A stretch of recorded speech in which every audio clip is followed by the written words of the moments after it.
Well, good evening. And I don't see my live chat. So we're going to have to do the pop-out chat. I don't know why they changed that, but it's a pain in the butt.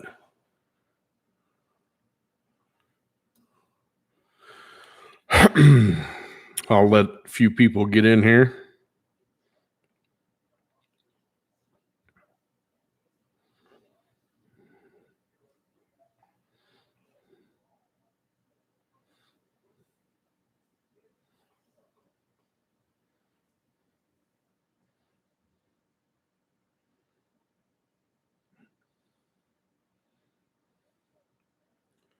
Were we there yet?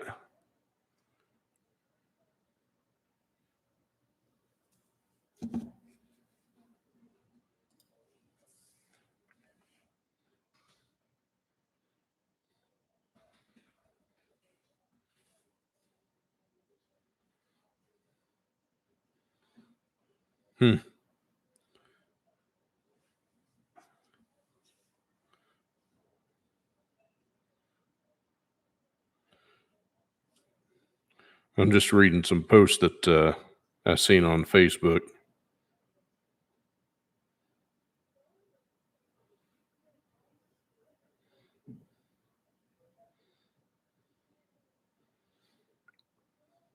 Got one person here.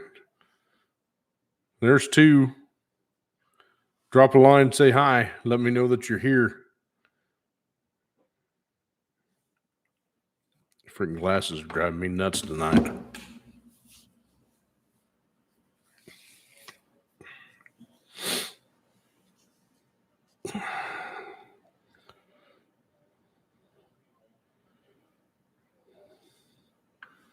Do.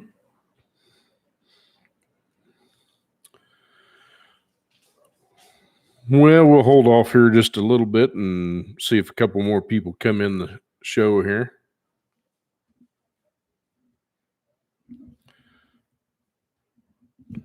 I'll don't know if we're going to be able to do this tonight. And if we get enough, I guess we got some more storms rolling in. It's supposed to rain down here the next 5 days or so, or less.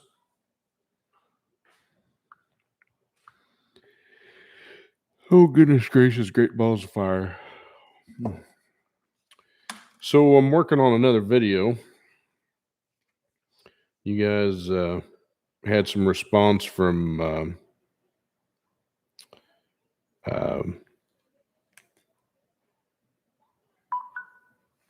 last week about the 4L60 I'm tearing down, 4L60E.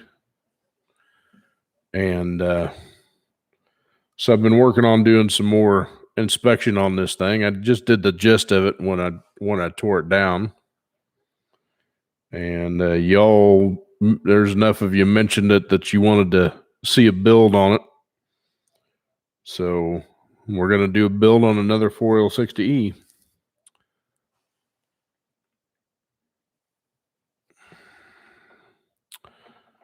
As my window pops up for,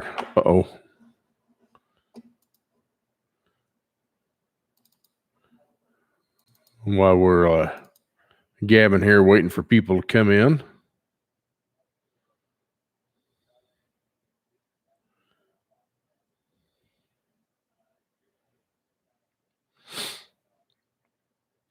So something interesting happened. I don't know if any of you are a fan of Popeyes. We are down here, and they're pretty popular. But something interesting happened. So those are dumb pictures of nothing. So I went to visit the local one down here, and I noticed lately that this one's always busy. You have to get there early enough to to get in line to get what you want. And at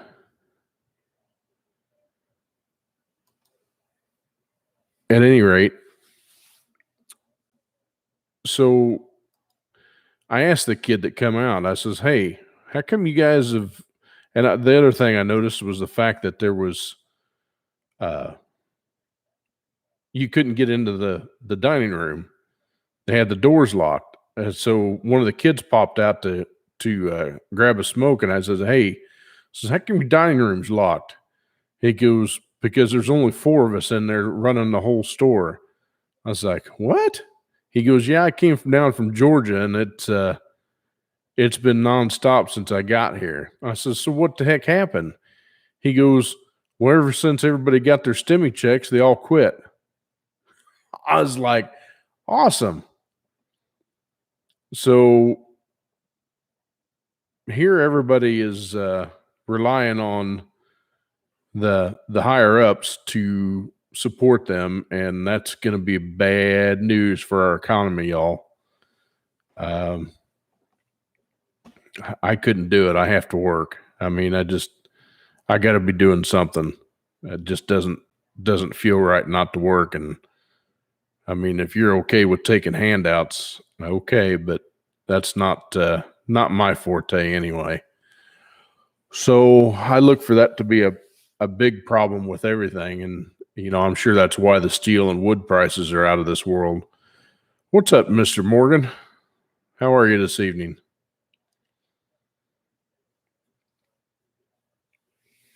So, excuse me. So I've been seeing a lot of help wanted signs out too. And it's kind of crazy that businesses are going to have trouble getting employees because everybody's assuming that the government's going to take care of them, and that's what's wrong with this whole picture. You can't rely on the government to do it because we're going to go bankrupt is what's going to happen. There's not going to be. You can't live off that stuff. You can't.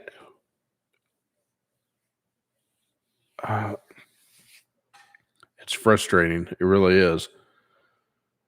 We're going so far in the wrong direction so fast.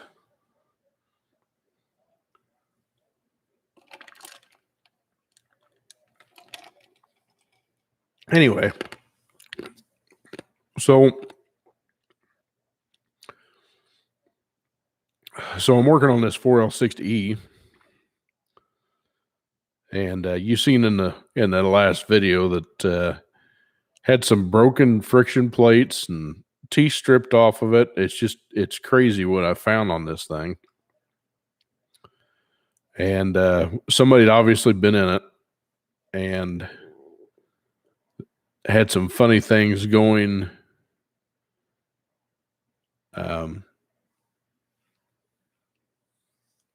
Looked like they had some, maybe started putting a shift kin in it. The 1-2 accumulator had like 3 springs in it. They had 2 bigger springs and an inner spring, and the inner spring was broken.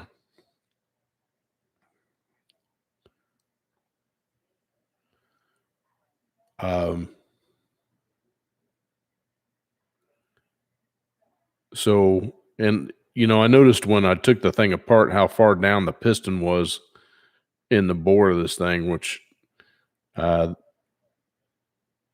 accumulator piston should be almost flush with the bore. So found another spring, and so we'll get this thing fixed up. Excuse me. Other than that, it's really not in too bad a shape. I've got tons of stockpile apart, and it sounds like it's starting to rain again. But I don't see it being a problem. We'll get this old dude fixed up anyway. got a parts list put together, what I'm going to need. And I'll drop an email to my new supplier that I got. And see if he'll shoot me over the prices so I can give it to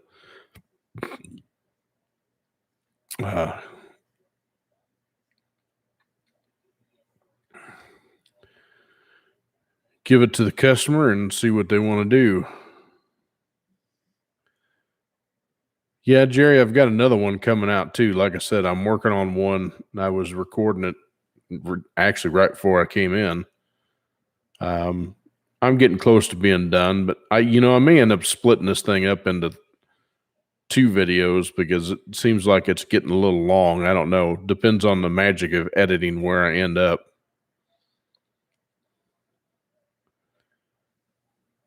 So, supposed to go to our local 352 shootout drag race today, and it got canceled because of rain. What's up, Mr. Luther? How the heck are you?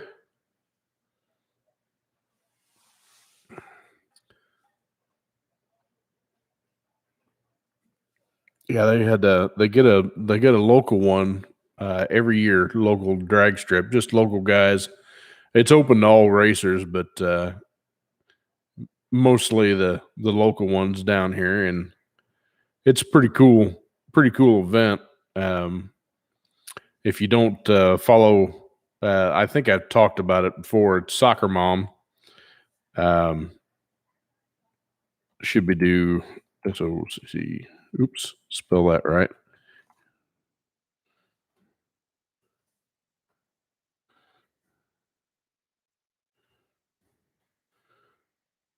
That's one of them.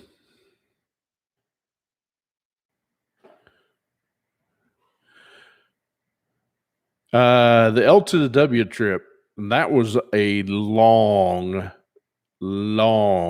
day, and I absolutely murdered my back.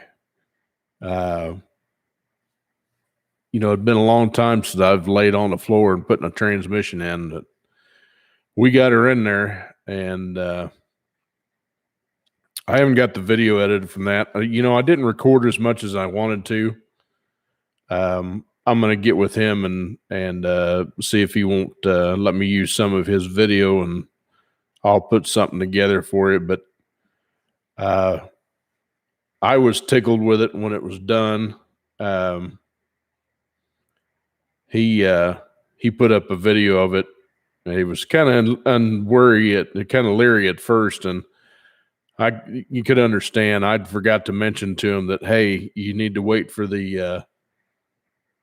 Well, you don't have to wait, but you can't expect miracles till the assembly lube melts. I mean, it's a low melting point, but until you get the fluid warm enough, it won't knock all of it out.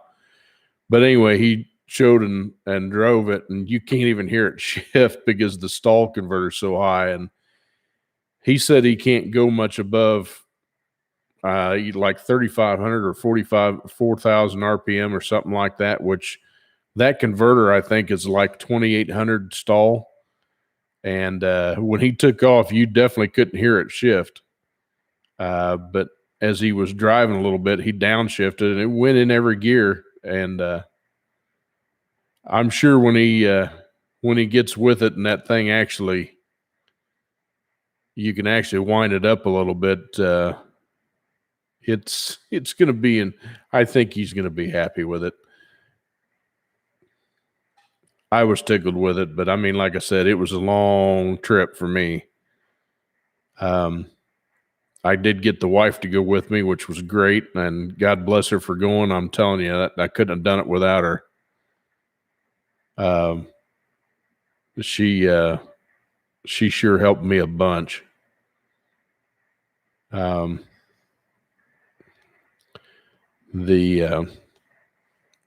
Yeah, we got it in there. Like I said, I've got some footage, but it's not really long enough to make a video. This car in person, though, is absolutely beautiful. I mean, this is just a beautiful third gen. It really is.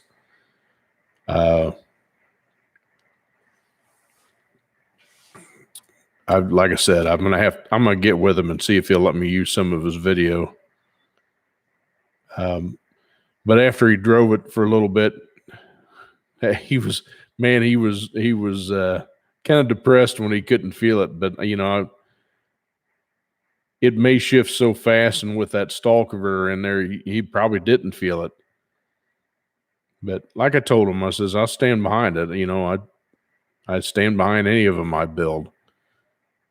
I'm confident enough in my work that it should be good.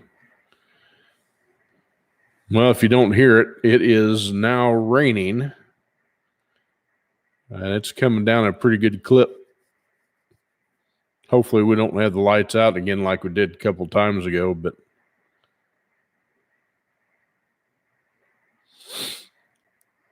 yeah, I was happy with it. I wish I could have stayed to test drive it with him, but by the time we got there, we still had another long drive to get home, and we were both zombies by the time we got back.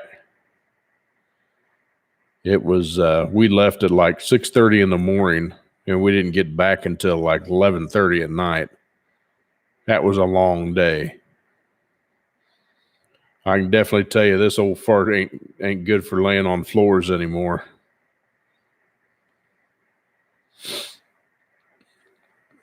But anyway, hey, I finally got my parts for the 4L80 that I was repairing for the guy. Like I said, my supplier came through, and he had another set of 5-gear planets for Scarlett's transmission. So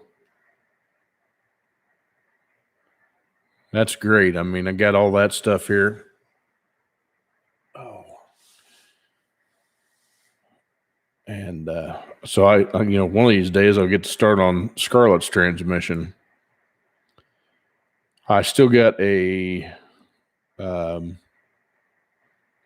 263. Hang on, I got to put my eyeballs on. I can't read that stuff. I hear some parts in Florida is getting slammed bad by weather. Like I said, it just started raining again. We got some pretty heavy rain earlier today, and then it cleared off for a while and warmed up and enough to bring the humidity up. And yeah, so I don't know how much rain we're supposed to get, but the weather forecast, according to our phone, shows rain for like the next 5 days. Pretty good chances too. See what it shows there.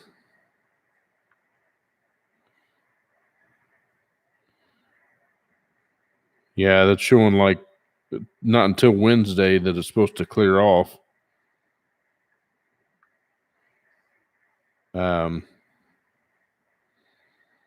But yeah, the 80+% chance of rain through Tuesday.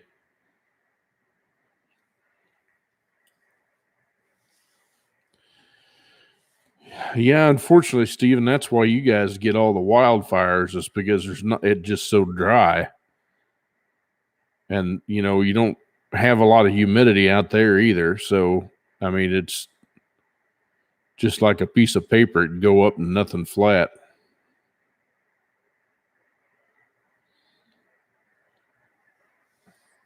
But it's hitting our Florida room back there, so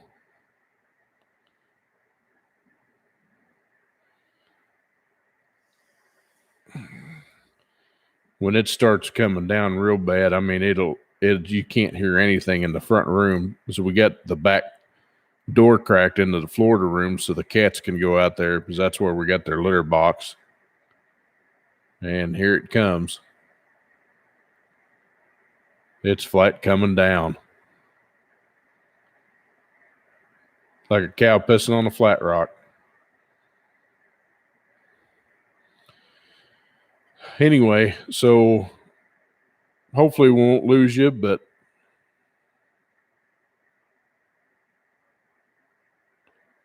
if we do, that's what happened. One of these days I'll get it set up in the other room where I can use the battery backup.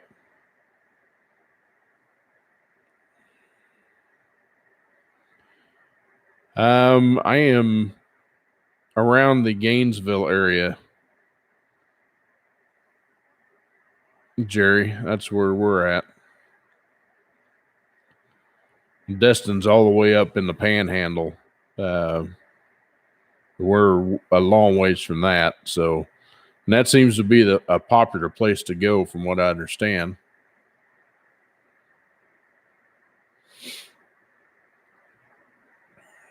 But anyway, well, I went for some searching to find a supplier for some gas. Oh man, Jerry, we love St. Pete. That's a pretty place. But yeah, I was looking for a place to get some welding gas. Looking for some C25 so I can use my MIG. I got to build a stand for the air handler that I have out there so I can get air in my shop, because when it gets hot and that sun's blazing down, it gets so blazing hot in that shop you can't work in there.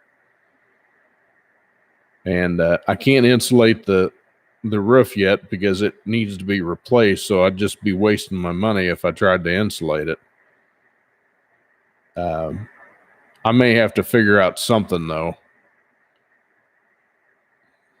Maybe I can just staple some temporary stuff or make something to where I can put some kind of air barrier in there to keep the heat out, because it gets really hot in that thing. Like I've told you before, it's like an easy bake oven. It's got a tin roof in there and it's only got one entry door.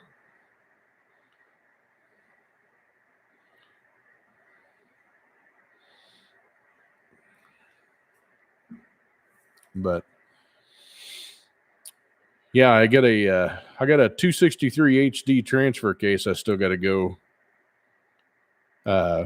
go through for this buddy of mine that brought me the 4L80, or the one I've built. So I've got to tear it down. I'll probably do that when I'm done getting this 4L60E finished filming. I got a little bit left to go on it. I'm kind of going through the valve body right now, looking at it, seeing what it's got in it, seeing if anybody modified the 2-3 shift valve, and it doesn't look like it. It's just a standard one. So that's something I got to add to my list, is that heavy duty 2-3 shift valve. I got to check the AFL valve, see what kind of shape it's in. That'll determine whether or not we just get a reman valve body. But hopefully we can just use this one. I already know that it's going to need the TCC valve because it's leaking. Take care, Jerry. We'll talk to you soon.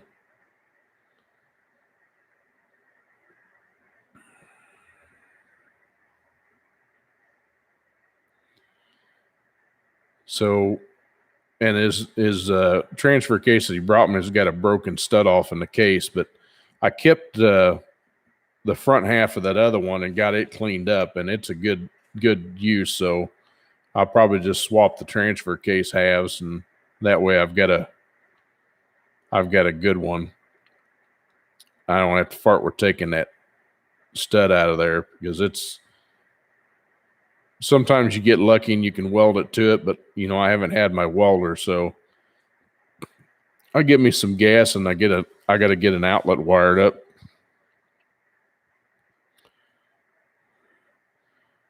What's up, Mr. B?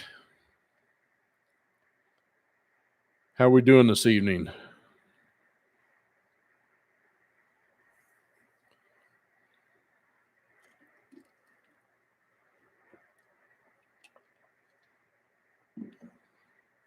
It's a funny thing. I was getting a piston out of that 1.2 accumulator on that 4L60 I was tearing apart, and I put the air to it, and I managed to shower the whole shop with transmission fluid. Living the dream, huh? Well, boom, boom. I don't know if I'm living the dream, but I did see that, Steven. I'm going to try to get one edited and get it out to you tomorrow. Like I said, I got that 60E that I'm still working on tearing down.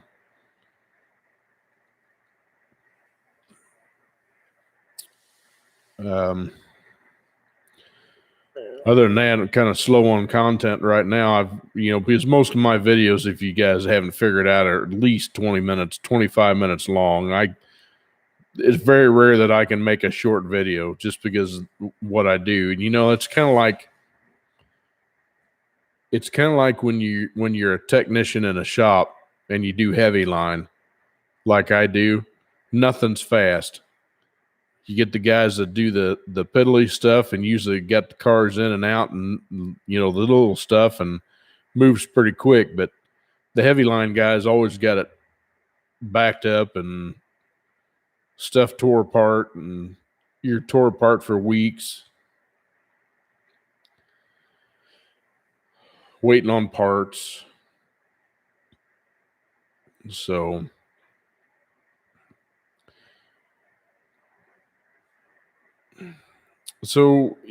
any of you guys out there that are listening, which there's not very many of you tonight, how has the quote unquote pandemic affected you? I'm not going to say that it is. I'm not going to say that it's not. I think it was well overrated.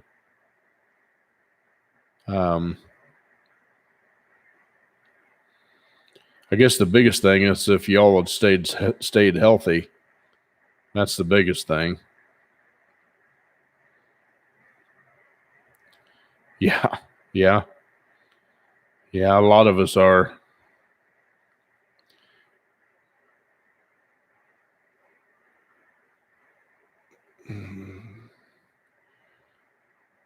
Well, I keep losing viewers.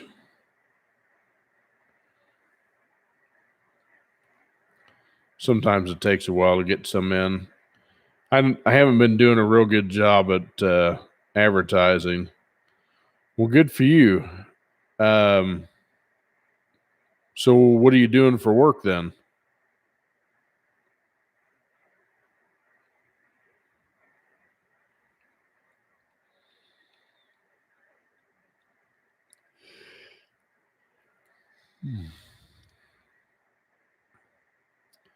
Yeah, I seen something that ABC put out, or actually one of my old local stations up north.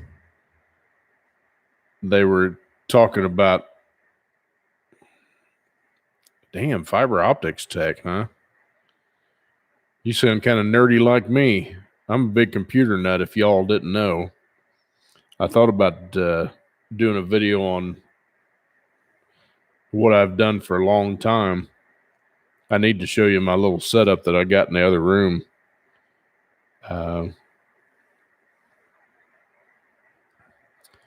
I actually, when I was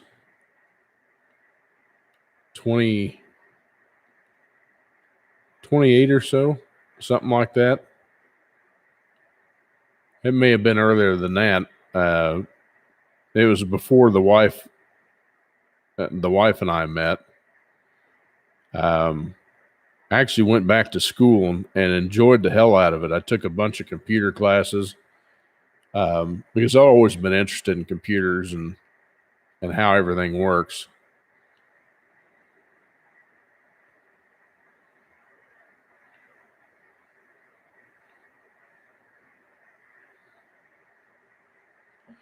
I did hear about that FedEx shooting.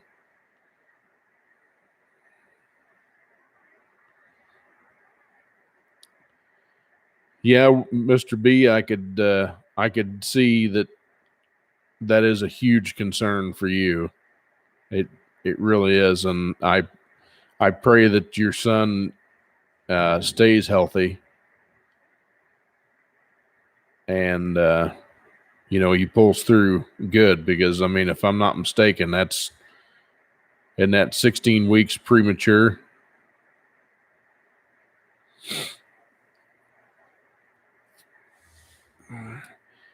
Yeah,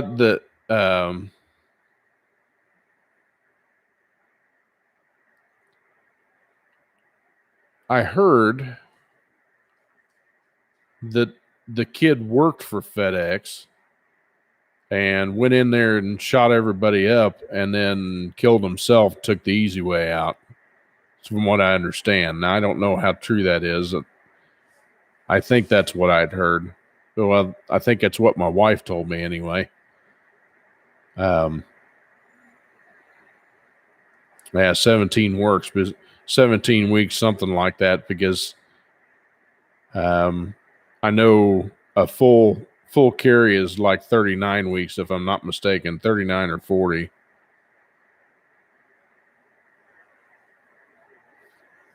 But my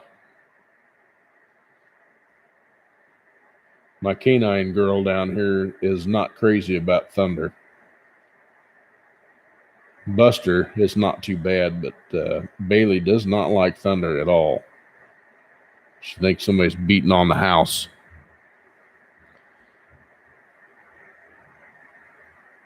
But it's crazy what it and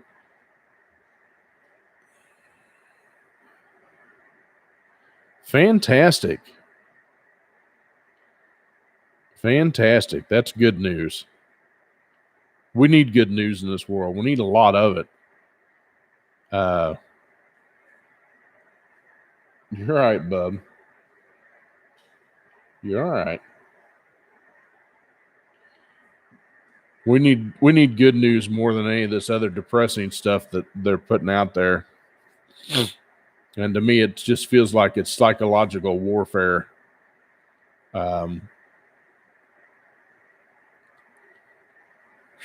1.6 pounds. Wow. You take that freaking one away and put an 8 in front of it, and that's how heavy I was when I was born. I was a big kid. I've been big all my life, so I mean, it's the way it is.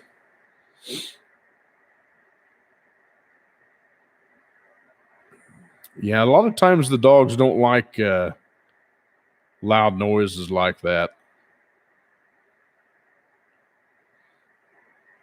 A beer. Yeah.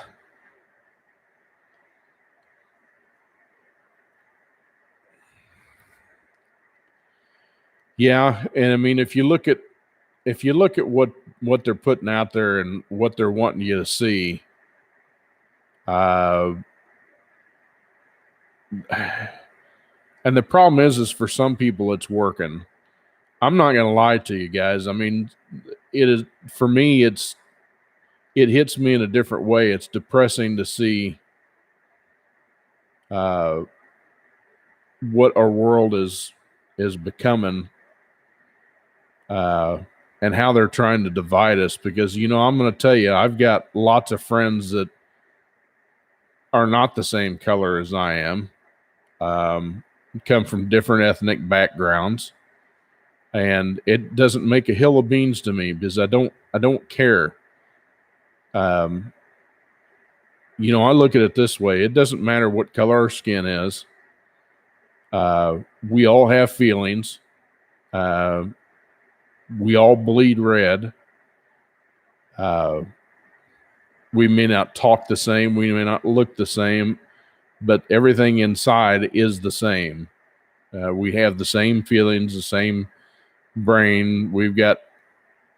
Most of us have got all of our limbs and fingers, and even if you don't, we still have a functioning body. So it shouldn't matter, even on these high positions that they're getting. It shouldn't matter what we look at. How we are. It just shouldn't. I mean, I wasn't raised that way. You know, every time I think about it, it reminds me of the movie. I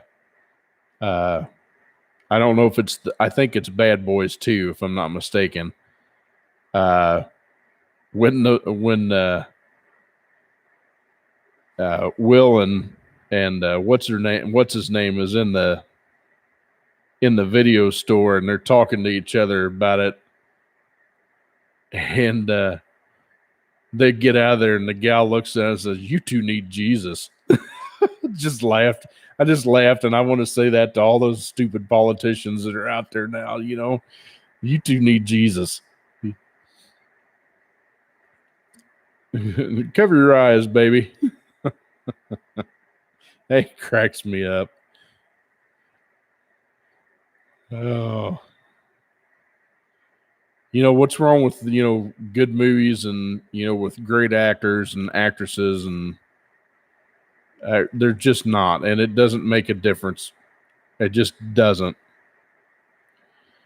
But I'll be damned if they're not trying to make it a thing, you know.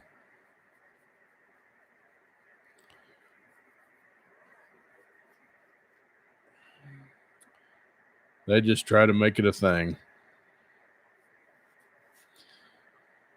So, anyway, so so I had to work on a 10-speed in a 19 Camaro past week or so, and I had to replace well, they call it a range switch now, but basically it's a neutral safety switch. But they moved it to the inside of the transmission, and it's above the valve body assembly, which the valve bodies on the new one I can say is pretty cool because you don't have to worry about check balls. You only got like 6 or 8 bolts that holds the whole apparatus up into the case, and you can take the whole thing down. But to get this range switch out, you have to take the manual shaft. The 10-speed, no, does not. I have not had one with a shutter problem. But so, of course, so I look to see, what the right procedure is for taking it out. Yeah, it definitely keeps customers out. It wants to keep technicians out too. So they tell you it's just, pull the manual shaft out and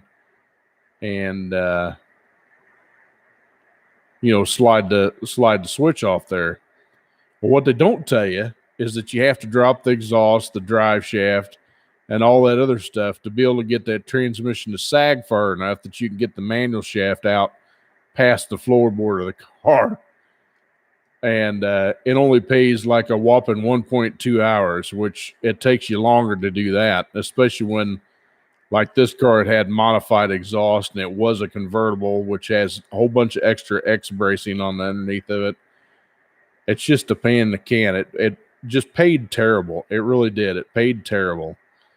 But I got it done, got everything put back together, and put the pan back on it, and then I was started up, and it immediately set a 711 and a PO711 and a PO712, which is fluid temperature sensor performance and fluid temperature sensor low voltage. Well, on a 10-speed, that temperature sensor is on top of the valve body, and it's got 2 harnesses. It's got the valve body side and it's got the case side. So I had to replace the temperature sensor anyway because that's what it had, a performance code before that. And so I replaced the sensor and the harness because those are the most common problems that we've been seeing with temperature sensors is harness issues and sensor issues. So I replaced both of them, put it back up there. Well, there's a little piece of like plastic that it kind of, so your bracket comes here and then this other piece comes up like that. and it holds your wire for your temperature sensor and holds it flat. Well, the thing's like made of glass. And so apparently after I got this thing all together, filled up and everything was getting ready to do the learn procedure and so on and so forth, it was reading 301 degrees, which I knew wasn't right. So I was like, okay, well, I'm going to have to drop the pan and drop the valve body to see if something happened. So I pulled the thing back apart. I tried to save the fluid and ended up spilling all it anyway. So I was like, well, okay, no big deal. Well, this stuff stinks. It's called Mercon or Dexron ULV. It's ultra low viscosity, and it stinks. It smells just like Mercon 5 Ford fluid does. It's got a raunchy smell.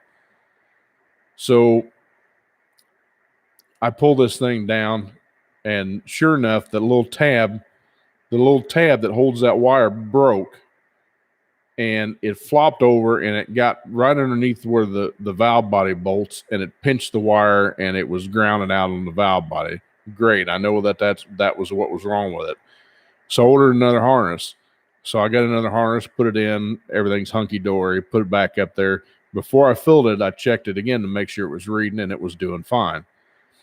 So I go up there to parts and says, hey, I need some fluid because it's not in bulk. He goes, we don't have any. I says, well, you better shit some because this car ain't going anywhere without it. Well, anyway, apparently the fluid is like on back order too, and we're having trouble getting that. And he ended up having to go to a dealer that was a good hour away to get 10 quarts of it. And anyway, so I got it back together and everything was hunky-dory. And this thing was a hoopty mobile more than anything. It had like 24-inch wheels on it or something like that. Ford Gelatos, I think is what the name of it was. It was wide. And it had been lowered a little bit in front and had, progressive coils in the front. Anyway, kid you not, I get in this car to go drive it and I turn the air on and it didn't exactly smell right, which judging from the car, I'm sure there's been some extracurricular activities going on in there that shouldn't be. But anyway, I drove this thing literally around the block, and when I got out of it, I was hacking and coughing and chucking stuff out that I was like, I don't know what the hell is in that car, but that car literally almost killed me because I couldn't breathe by the time I got out of there. I mean, holy cow. It was bad.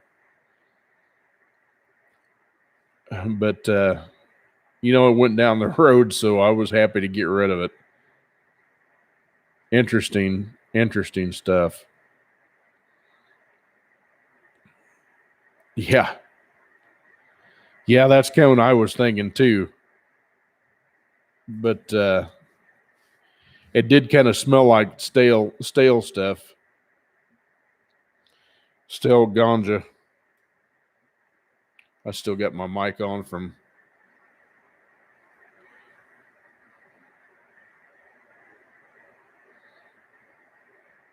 Yeah, all that in a bag of chips. Hey, Royal Purple makes some really good stuff. They really do. I'm an AMSOIL dealer and have been an AMSOIL dealer for a better part of 7 or 8 years. And I really like their stuff. They're the same way, though. They're rather expensive. And the problem with AMSOIL is you can't just go out to the store and pick some up, where most of the time, like a lot of your parts stores, you can buy it right off the shelf. You can't do that with AMSOIL. They don't have a brick and mortar store. When I had my shop, I used to carry it on a regular basis on the shelf because I had guys come in all the time wanting the lawnmower stuff and motorcycle stuff, V-twin. I hope not, but yeah, I know, but the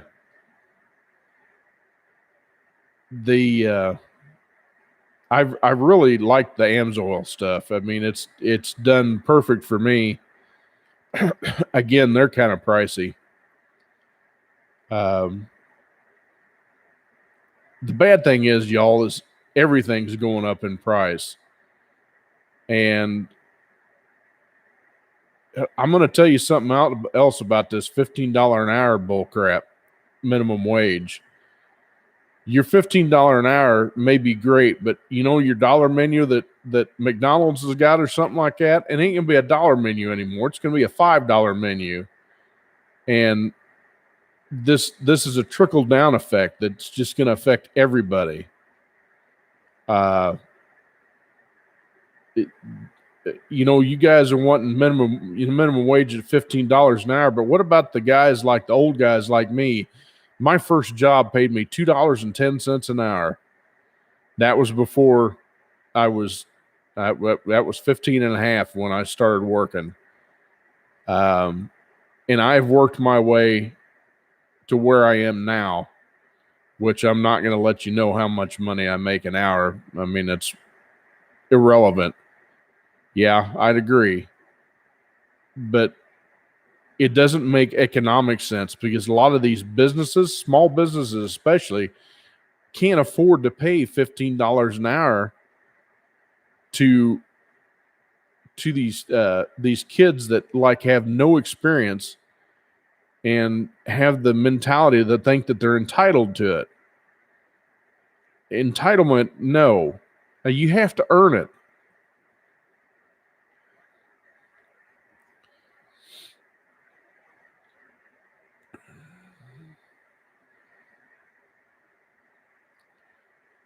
I mean, you have to earn that minimum wage. You have to work at it. I mean, here, you know, the funny thing is if somebody hires you at $15 an hour for the minimum wage, chances are you're not going to get anything more than that. That's where you're going to be stuck. Yeah, like I said, I mean, my first one was $2.10 an hour, and it was at the bowling alley.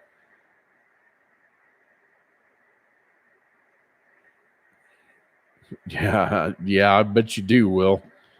I bet he's a handful. You know, I can't say that about everybody. There are some kids that, you know, the parents have taught them right and told them the value of a dollar and how you have to work for it. And that's how it should be. I mean, that's how my parents raised me. They says you want to go out and do things, you want to drive the car and you want to put gas in it, you're going to have to work for it. And I was like, I'm good with that. And so I worked the bowling alley for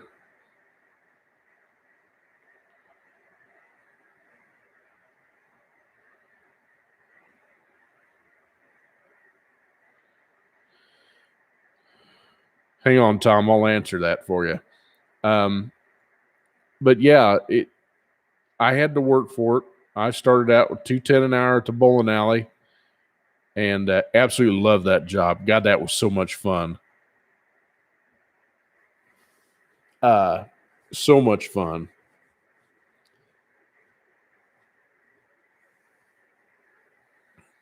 But my second job was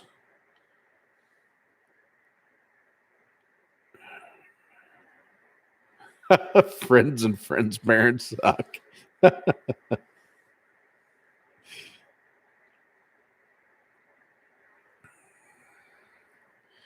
I have looked at Phoenix transmission parts, but I have not done it. The new one that I got is Precision, and I'm pretty impressed with the 4L80 stuff I got. So I'm pretty excited about getting started with this guy and see how we do. But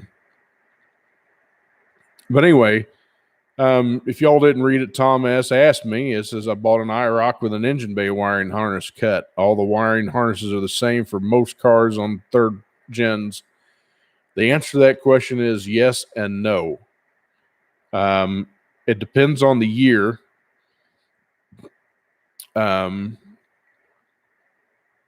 85 through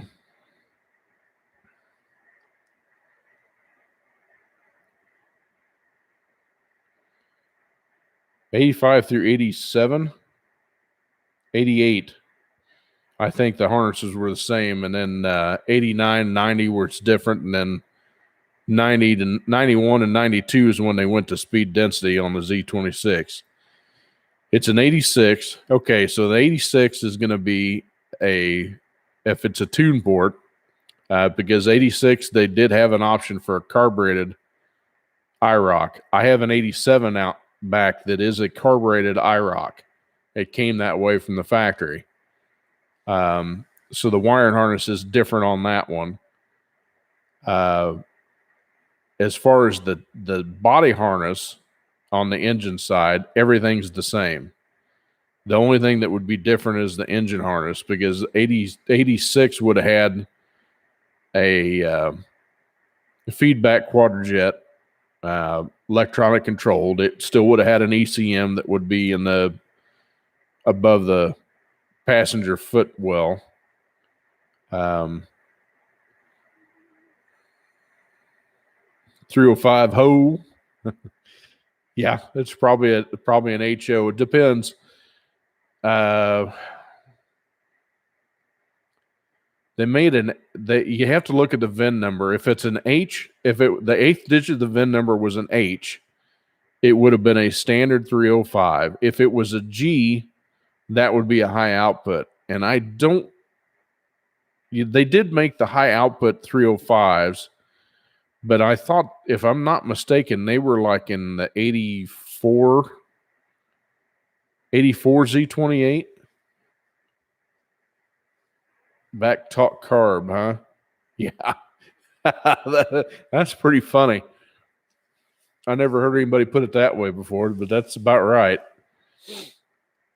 They didn't do too bad, though. You know, we had a growing up an 83 Olds 98, big old car with a 307 in it. It had a feedback quadrojet, and it was pretty reliable. But yeah, Tom, the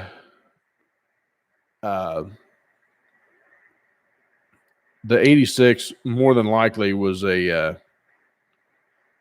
I'm assuming it was probably a tune port. Interesting side note about the 86s. The 86s were one of the best handling IROCs they ever made.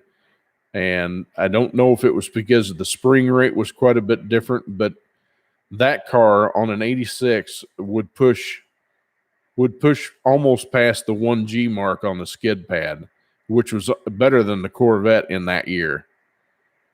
I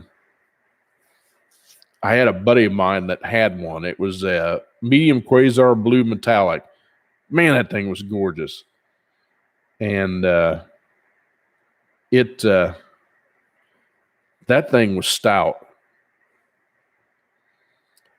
And, you know, even though they weren't big on power, they were just a blast to drive.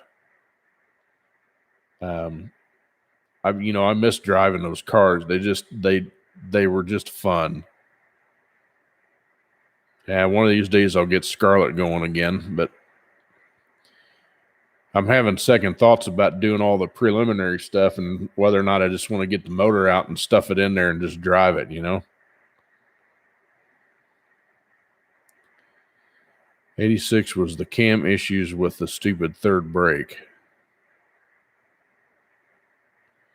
Yeah, the 86, that was the other thing. The 86 was easy way to tell. It had perimeter bolt valve covers, and they were a two-piece rear main seal block, and they were a flat tappet cam. The 87 was the first year that they went roller cam, one-piece rear mains. I take that back.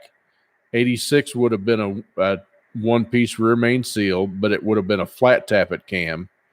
87, they went to a roller cam and center bolt valve covers.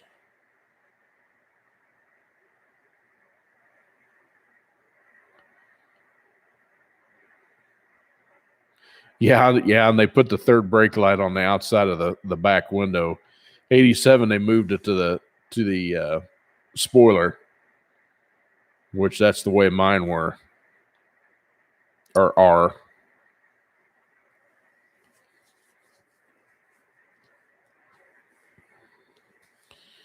I wish I would have just found one that was still running and I could at least drive it. I can't drive any of them that I got.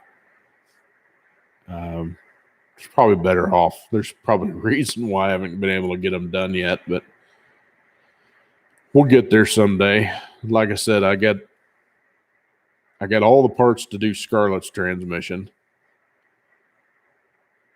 So I'm anxious to get that done. Got that other 4L60E that I'm working on now. I still got Scarlett's original 700R4 too that oh, that sucks. I can't stand it when, I guess if they just wanted it that bad, man, there must have been something spectacular about it. Yeah, me either. If you haven't noticed, I'm no small fry, but I actually fit decent, and I'm just not that tall. Mr. B, you're more than likely like my best Italian friend that I got. He's like 6'5". He is a super tall dude, and most of it's in his legs. So he's a lot like you. The seat's got to go all the way back for him to fit in it. Last I checked, he had a Challenger with a 6-speed in it. He bought it with a Hemi, and then ProCharger put a stupid charger on it. It's pretty fast.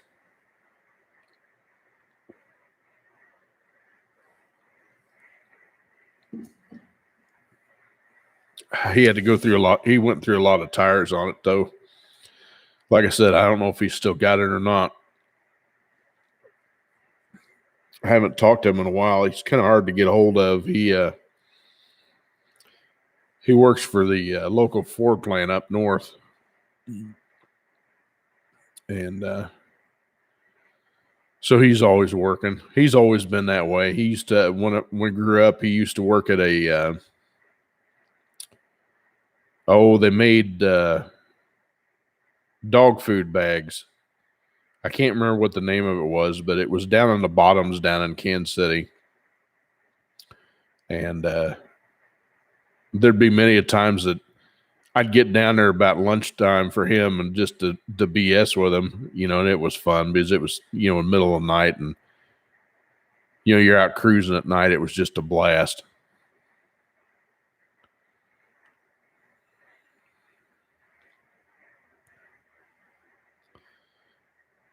No, I don't know if it was Old Roy at the time. I think they made the Purina bags.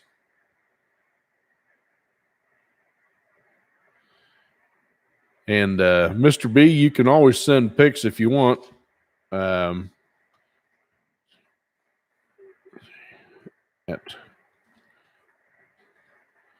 can always send it there if you want. Anytime you guys want to send me something, you can send it there.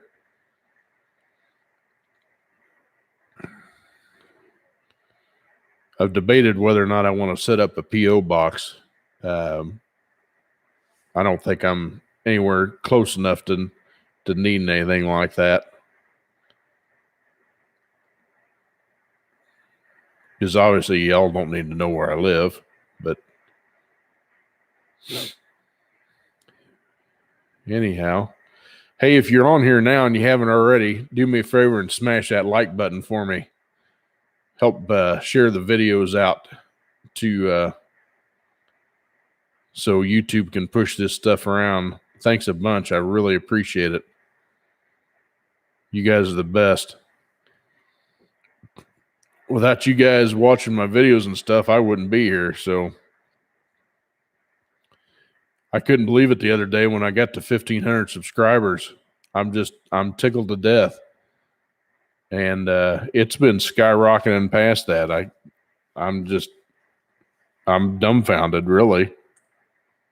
I'm just truly blessed. I'm glad that you guys find something in my videos that you like. Yeah, it's like 1525 right now.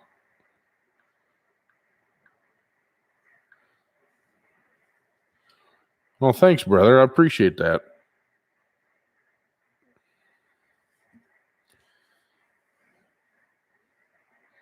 Steven, what's the 1.52? Other than the rocker arm ratio on the small block Chevy.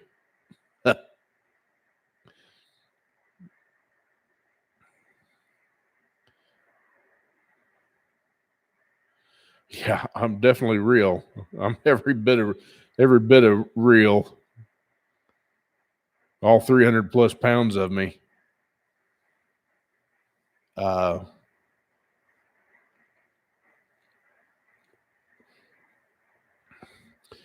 Yeah, I'm just just your average Joe. Just got out there to see if anybody'd be interested in learning some things. Like I said, I don't. Oh yeah, 1.52.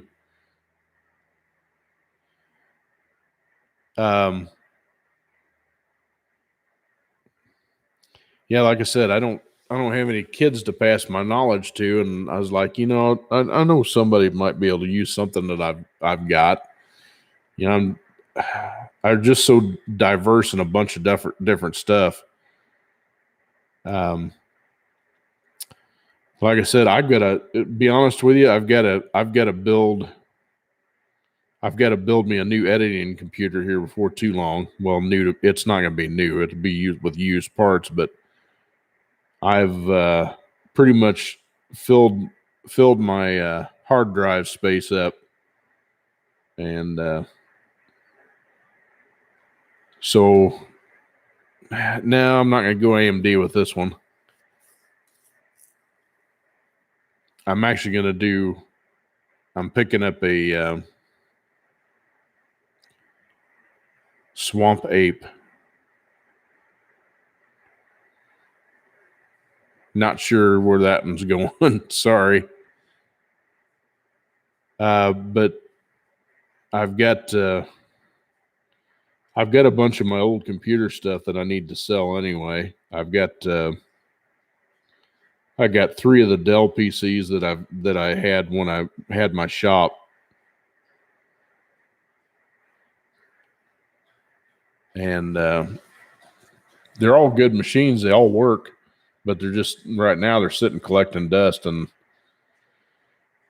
I need to sell those and raise a little money. I'm looking at doing a dual Xeon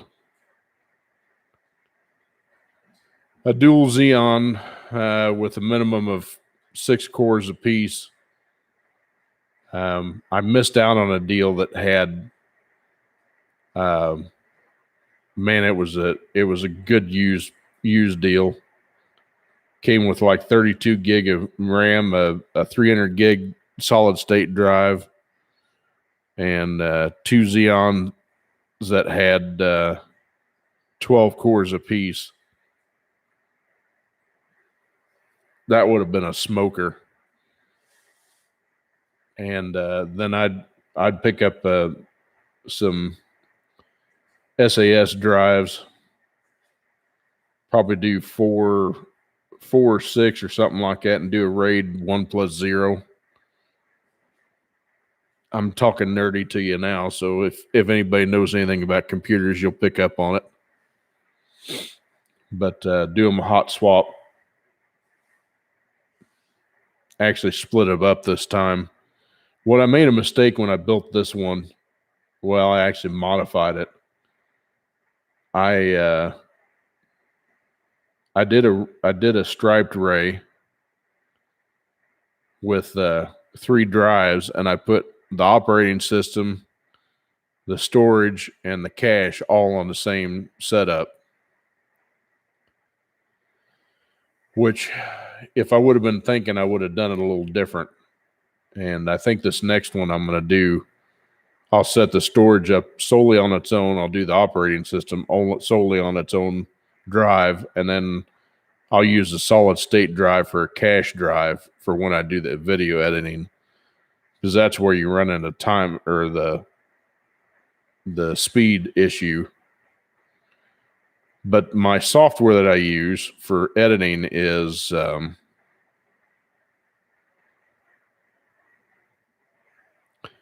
crap, now I can't even think of the name of it. It's VideoPad by NCH Software. That's what it is. Anyway, they just had a recent upload or new revised program, and whatever they did made it at least twice as fast as it used to be. And the bad thing about doing video editing is waiting for it to render the video. When you edit in, when you do the rendering and stuff like that, so that's what takes all the time, because it converts it into its own format. Then you edit it, and then you have to reconvert it back into an MP4 file for YouTube to like. That seems to be the best format, is to do the MP4. And I make, now that I've learned PowerPoint and all the cool stuff it does, I use it for doing my thumbnails, and it works great. And it's already something that I pay for anyway, because I have Office 365. But anyway, I got some of my old stuff. I've got, I don't know if you guys know about Intel's OR840 board. This is going back a few years, but they are dual processor. They took a Pentium 3, 1 gig processor. The buffers on them are quite a bit smaller, but you know, they work pretty good. And I've got 3 of those boards. I've got one that's already in a machine now that's the BIOS battery went dead. So I got to pick up some BIOS batteries, and they're the big 3-volt lithium 2450s. They're like freaking that thick. And I got to pick up some of those to see if I can get this thing fired up, see if there's anything on this hard drive that I want before I take the board out. Because the one that I'm looking with twin Xeons is an extended ATX board, and I've only got one case that'll hold an extended ATX motherboard. The rest of all mine are just standard ATX. Dude, that freaking Firebird he got, if y'all didn't know who I'm talking about, what Steven's talking about, go check out his YouTube channel, Greenlight Filming. He picked up this 87 GTA Trans Am, and he said it was well under 10 grand, which for what he got is a steal. This thing is sharp. And to find one of those GTAs that actually has the digital dash in it, that's even more of a rare option. And it's pretty badass. I was so jealous of it, and that's what I commented on this video when it came out. I said, so jealous, because I mean, you just don't find those. I mean, it's so tough, and especially where he's at. He's up in Minnesota, and he said that this was this guy's summer car or something like that. So I don't think it ever seen snow or anything like that. But you know, a lot of times the people up there in Minnesota, they don't have to worry about it because most of them know how to drive in the snow.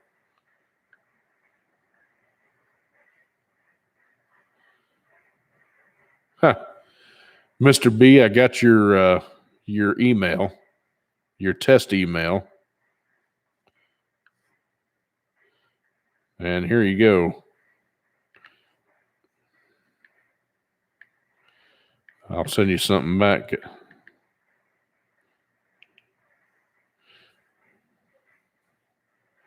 There you go. Send something back to you.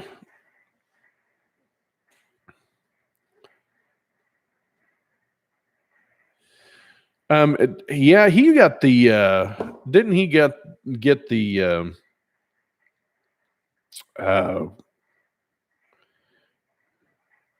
He got the track spec ones, and I do like the track spec ones. I think they look really nice. They look better.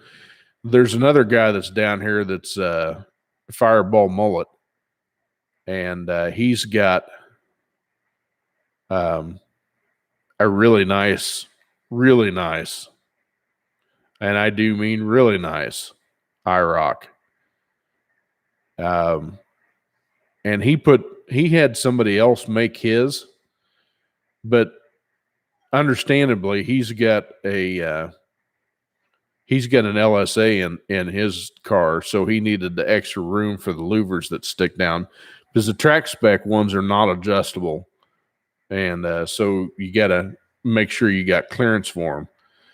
The only question I have with doing that modification is what does it do for the structural integrity of the hood? Because God forbid you happen to get in a wreck with it. That's the only thing that would worry me. Of course, the early ones don't have airbags. You hope something like that never happens, but I mean, there's always that possibility. And I guess, the older I get, I'm thinking about safety in the same aspect. But so that brings up another kind of a off the wall deal. Hey, buddy. All right, man. You take care. Thanks for coming in.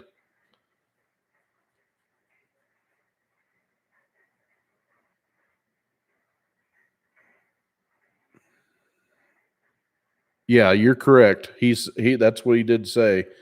His white one is carbureted.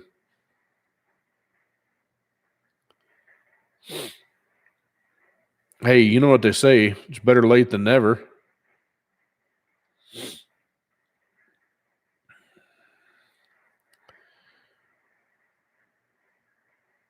I lost my train of thought. Oh, so with the EPA cracking down,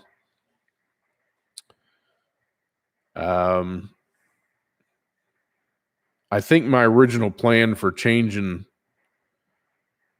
the intake manifold for Scarlet may go a different way. Saying I may just see if I can modify the factory tune port a little bit and just leave it at that until this stuff maybe cools down a little bit, or the intake that I want, which is a first TPI, maybe make some modifications to be able to accept an EGR valve.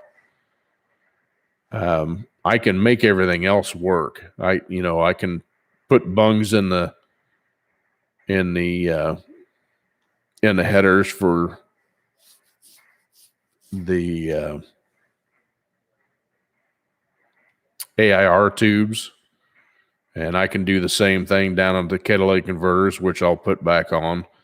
Because anymore, I'm going to tell you, we got a guy up there at work that he's got a later model Chevy truck, and he he got rid of his cats and just running just straight, basically headers and pipes and stuff like that. And I don't know, probably because I'm getting old, but to me it stinks.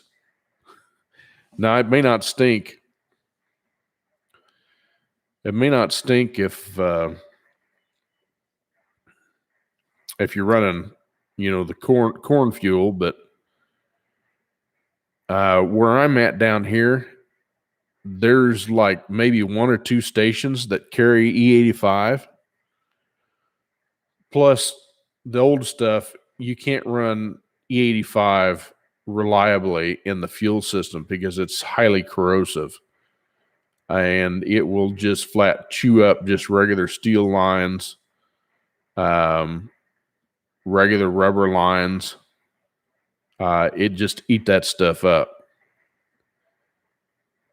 And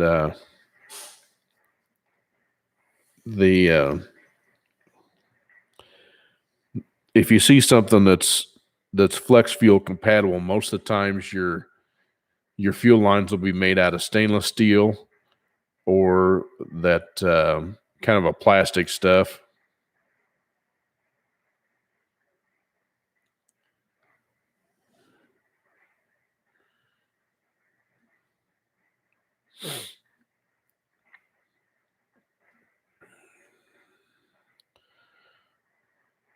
Yes, Stephen, you should get them tuned anyway because it's going to change how it runs. But at any rate, I think it just stinks with no converters on it. I mean, I'd rather have the converters on it, and I guess I'm getting to be old. I don't necessarily care to have something just screaming loud anymore either.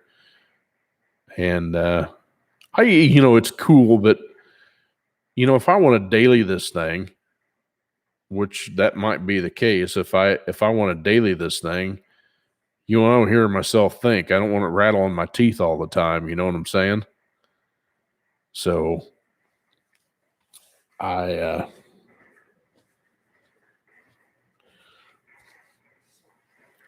it's just one of those deals. And they make high flow cats, so you're not going to lose that much power. Not like everybody thinks that they do.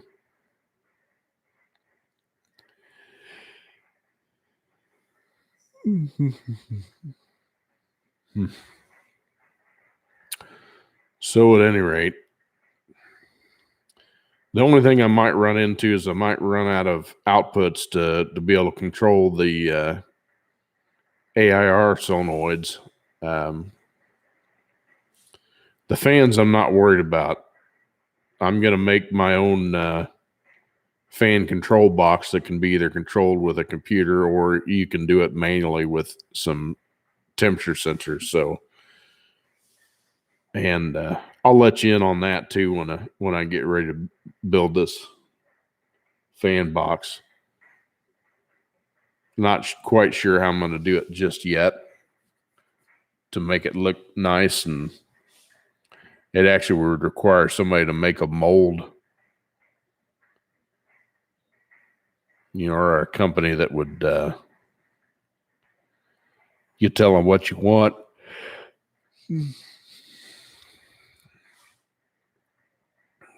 It's basically a 2-speed fan box, but you can control 2 fans with it. So if you use a one single fan,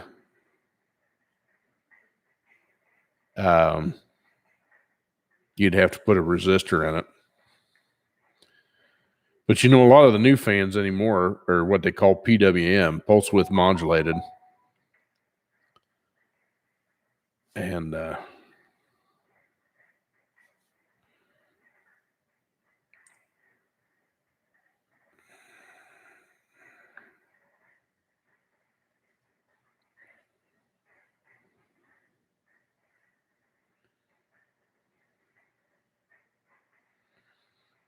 woo-wee! Mr. B's got a pretty nice looking ride.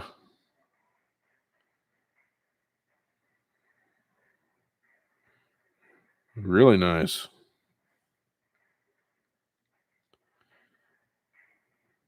I forgot how long those stupid radiator hoses are. Holy cow. Man, that's good looking. I had a buddy that I grew up with had an 87 also that was a tune port, and tune port 5-speed. His was really nice. Wow, man, that thing is fantastic.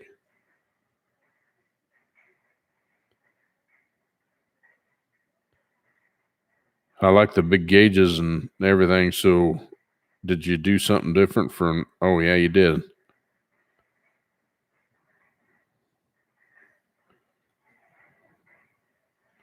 Well, that's vacuum. What's the other one down there? Is that oil pressure gauge? Yeah, that's an oil pressure gauge. Nice. I suppose that the top one is probably going to be an AFR gauge. I couldn't see if that said, yeah, AEM. Nice.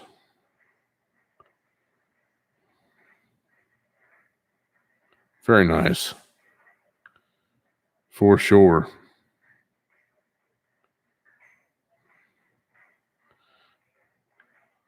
Oh.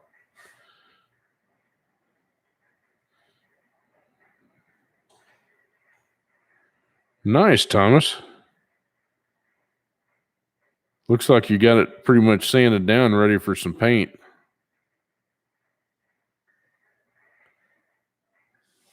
Nice, very nice.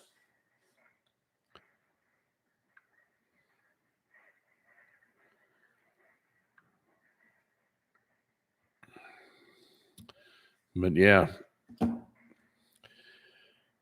Well, at any rate, I've pretty much rattled your all's ears enough, I think.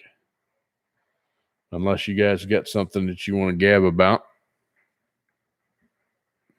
I've been doing most of the rattling.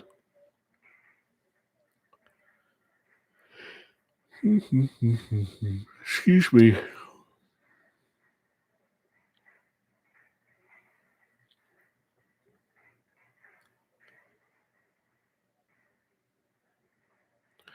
Yeah, you know,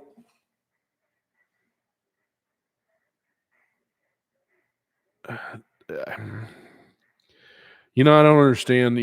Well, I mean, I can. Some people like black better than they do blue, and that's what makes everybody's car, individual. I'd rather it be painted black than about any other color because I mean, the black you can scuff it up and wipe it down with degreaser, and you can shoot that medium quasar. That is the same color as my buddy's. That's a medium quasar blue metallic. Let me see if I can find that picture again. Yep, here it is.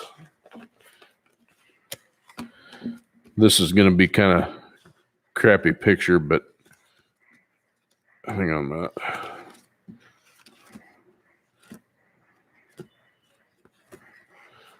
Oh, that's my Crapsica.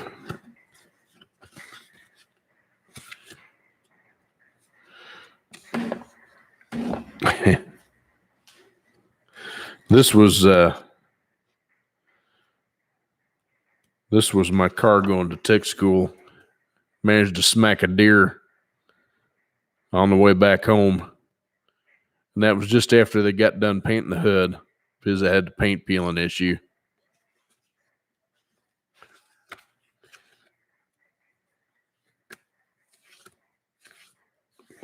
What do I do with that picture?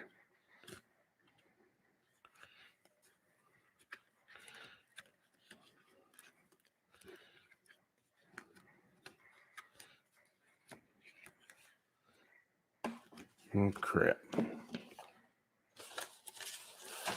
Is it in here?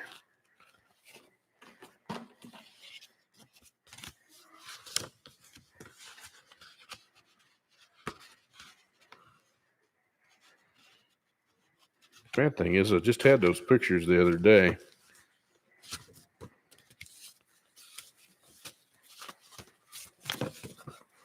I don't know what the heck I did with them.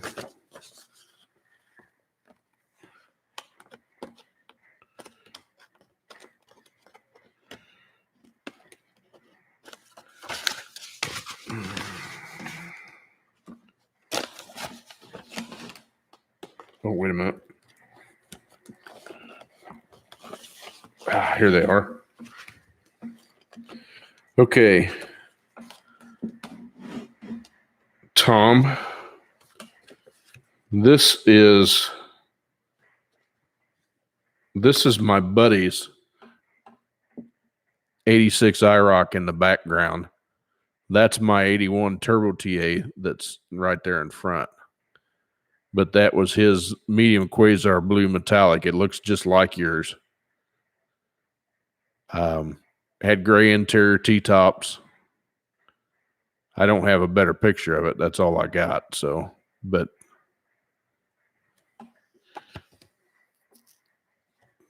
that he had a really nice car. Yeah, they were both. And I don't know if you all have ever watched my videos all the way to the end, but that's in the end picture. That's one of the cars I had. That was an 82 Trans Am that somebody put Formula nose and rear on. Yeah, that's what his was. It was a gray T-top car.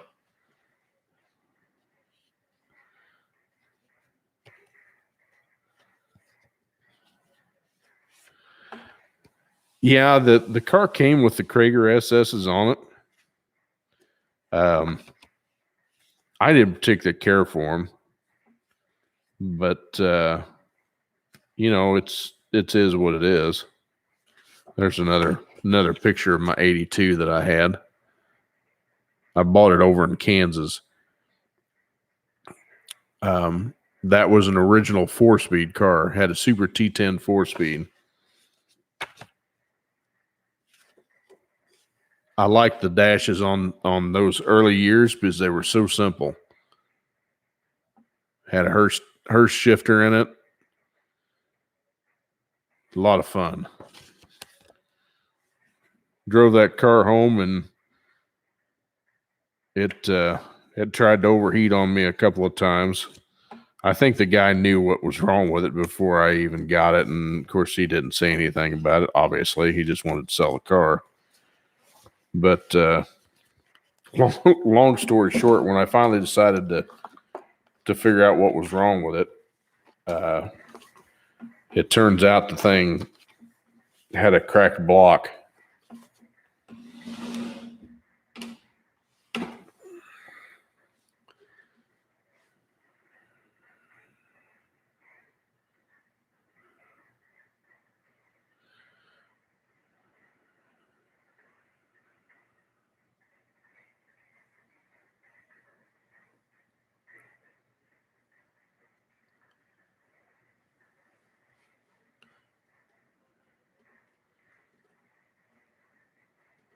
Got two motors, small block Chevy 3D3 or 468. Tom, I'm going to tell you, if it was me, I'd do the 383 with a good set of aluminum heads. Don't get me wrong, the big block Chevy is nice, but man, that's a tight squeeze in a third gen. And the 383 you'd have a lot of fun with. I mean, I had one of the guys, well, my best friend's brother. They all had Camaros. In fact, I think he still got his parents' Camaro that had an 87 black hardtop, 350, and I bet that thing doesn't even have 60,000 miles on it still to this day. But anyway, he put a 383 in his 84 and had a T5 in it. And that car was stupid fun. And it ran so good. Socks. Oh, you're fine. Yeah, you're fine. Sockers. Sockers.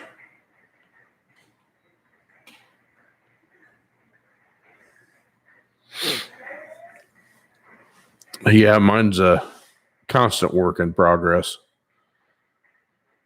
Like I said, I'm trying to get some of these transmissions done. No, Steven, he's old.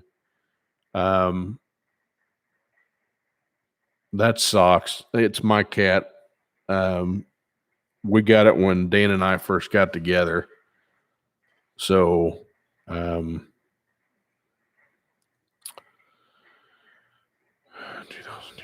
so he's every bit of 17 years old, I think. He's got cataracts pretty bad, and he's getting thin. I don't know how much longer I'm going to have him.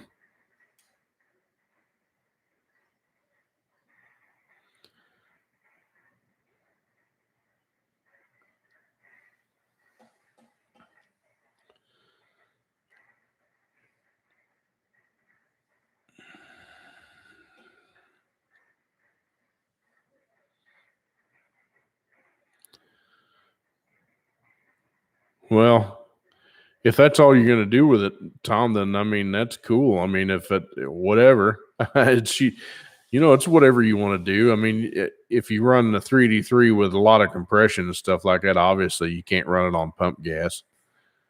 I'm going to try to keep mine around 10-1, and I'm probably just going to build a good 355 with a decent cam from Comp. Probably do one of their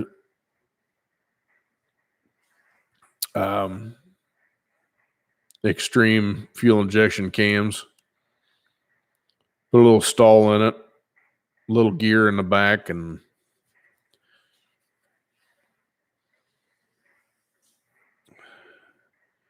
because I know the one that's in Scarlet Knight. Have a good night, Mr. B. Thanks for coming in.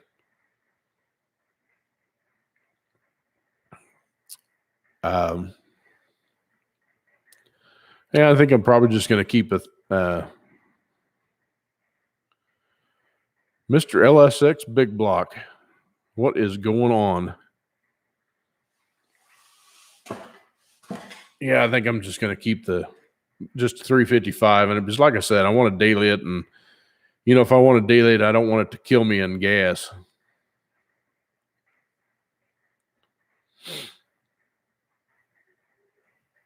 Well, Tom, you can always take and let some of that compression out of there.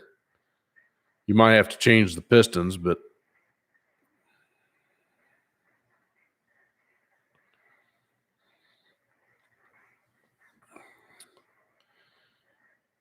yeah, I'm the same way though. I really want to drive mine on the street and have a good time. I might take it to the strip a couple of times and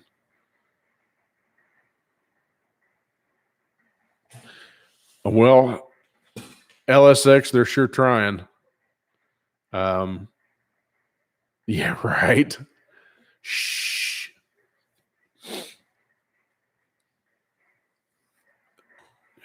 I'm gonna keep mine as legal as I possibly can.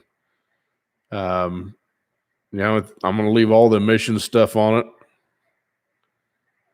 I'm just gonna modify it so it works more efficiently. I don't understand.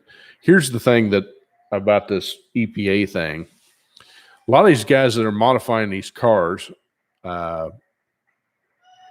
actually will run better. Wow, all the way from Canada. How cool is that? You around the Ontario area, I'm sure. But a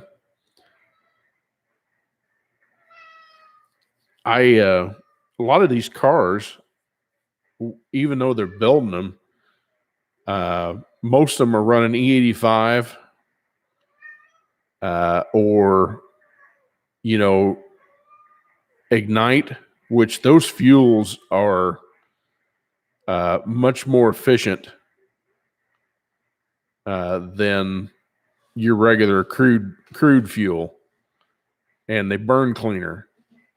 So to me, I think that the EPA needs to put an exception in there that, hey, you can modify the car, you can do all you want, as long as it has some sort of numbers of pollutants that it's putting out. You know what I'm saying?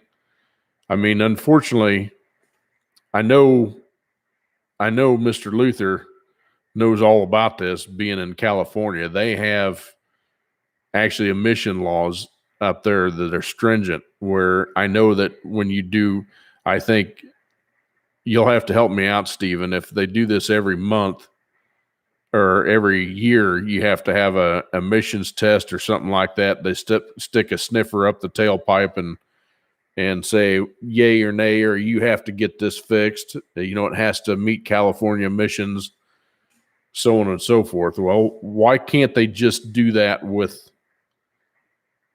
the cars? Here's my thought on it. When I had my shop in Missouri, I was a state inspector, which they gotten real lax on the inspection laws in Missouri since I was an inspector. But you still had to check and make sure that it still had catalytic converters on it and that certain emission devices were there. You didn't have to do emission smog testing or something like that, but you had to make sure it was there and the thing was safe. My thought is that needs to get incorporated in all the states. Now, I know I'm going to ruffle some feathers there, but I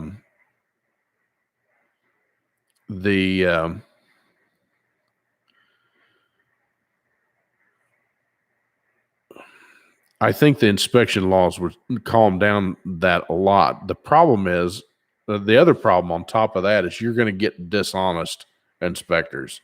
Wherever you go, you're going to get dishonest inspectors. I know there's some guys, I made sure that the guys knew that if you inspected a car in my shop, you better be legit, because I'm not paying the fine for, or getting my license revoked because of it. But that's, to me, I think that's a viable alternative. Here's the thing. They're cracking down on gasoline engines and stuff like that. Do they not realize how much pollutants are put out by people trying to make these electric cars? Hello. They're just as bad, if not mad, and they've got a much larger carbon footprint on an electric car versus a gasoline car any day of the week. I'm going to tell you that right now, because what do you do with an electric car once it goes bad? How do you dispose of the battery? I mean, it has to be properly recycled. Who's going to pay for that? Nobody. They're just going to leave it out to die is what they're going to do. And so what happens to that thing? What, all that stuff's going to end up going back into the ground and everything else. And, you're right back where it is. Yeah, exactly. I mean, you hit it right on the nose, Tom. I mean, that's what I'm getting at. I mean,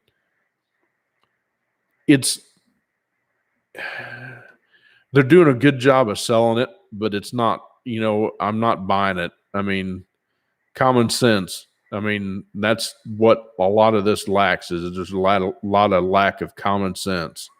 Use your head and think about that.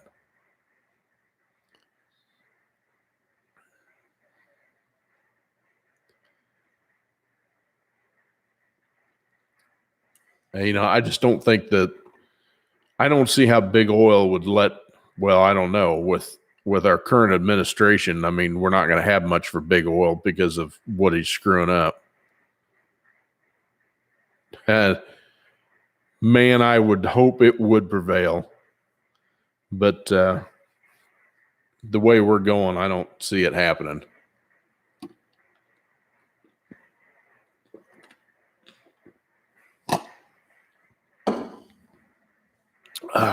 Anyway. So, yeah, I mean, I don't understand why the EPA just can't put some sort of, you know, nationwide, smog test, instead of trying to eliminate the motorsports industry. How about just putting a smog test on there?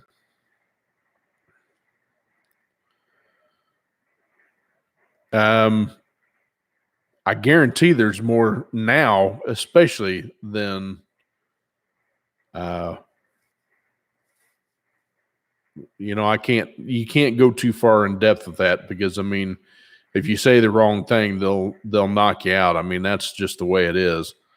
And I really don't want to get canceled. So I'm not going to mention his name, but I would say yes on that.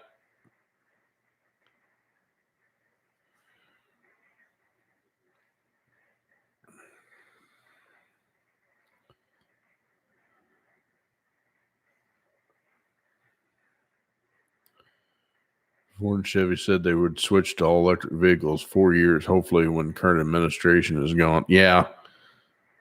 Who started all that is that which of I don't remember what state she's in, but she started all this, and with this colorful new deal that it was so far fetched, but now with the administration we got in office now, that they're trying to make it a reality, and it's killing jobs, it's killing our future. Yep, that's the one. Kills the jobs, kills the future, kills the economy.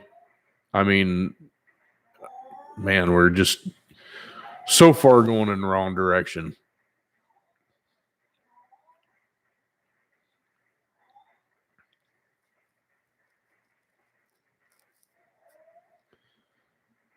But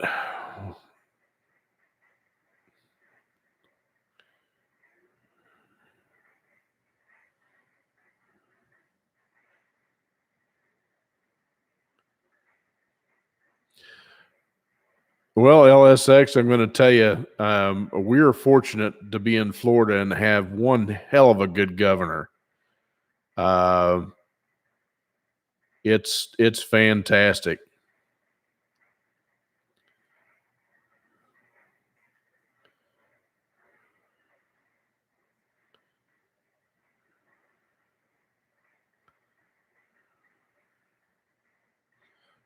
Pandemic. Yeah, yeah,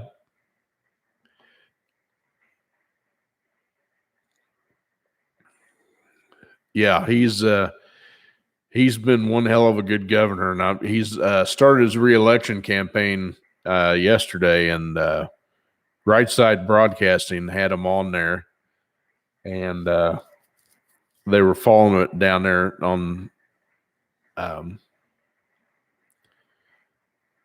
Orange Man's Corner, I guess we'll say that. And there was a big turnout for it. A lot of people still supporting it. So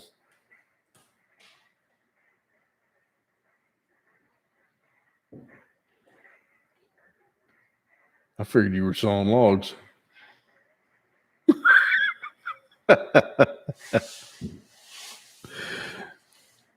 Anyway, yeah, we've got a really good governor down here. So that's a long ways from Canada, though.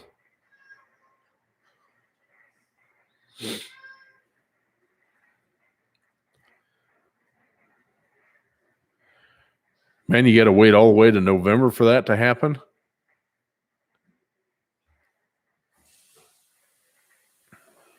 That's a ways off.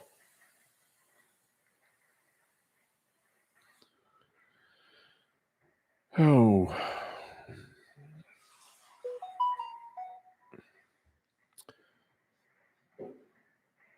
Yeah, I'd imagine it does.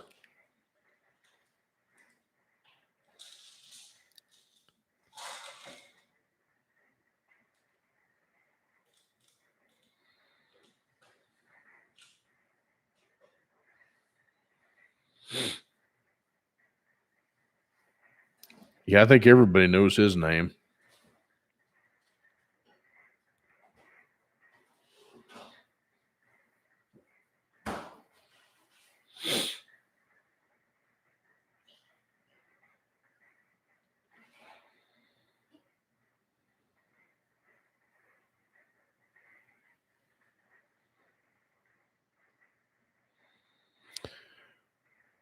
Well, fellers, I think I'm about ready to call it a night. So I want to say thank you all very much for coming in and saying hey and give me a thumbs up. I appreciate it as always.